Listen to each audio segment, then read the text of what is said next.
is an official policy of Iran to destroy Israel.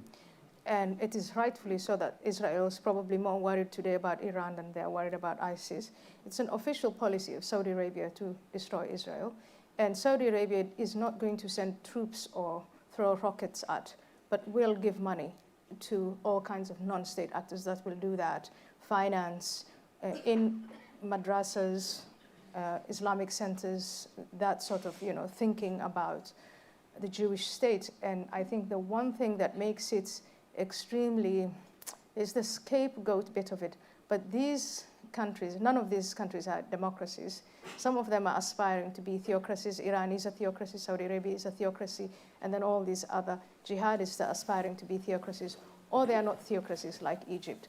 But one thing that really, really is a thorn in their eye is the fact that this small state, Israel, has in fact accomplished a democracy in the Middle East. And that makes it, and they're terrified of that the Arab public, who are now told day in, day out that the framework of a democracy and the rule of law is evil because it's secular, it is ungodly, it is un-Arab, this and that, could see this nation that is in fact peaceful and prosperous. And if you look at, and I really urge you all to visit Israel and take time to engage with the Arab minority in Israel, and you will see a completely different picture.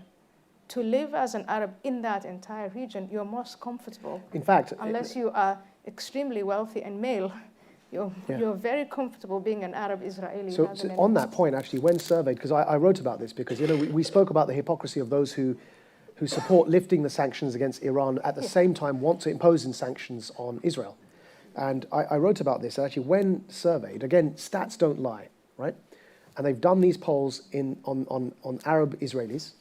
When polled, Arab Israelis were asked, when a Palestinian state comes into existence, would you stay here in Israel and be Israeli citizens, Arab Israeli Muslims, or would you want to live in the Palestinian state?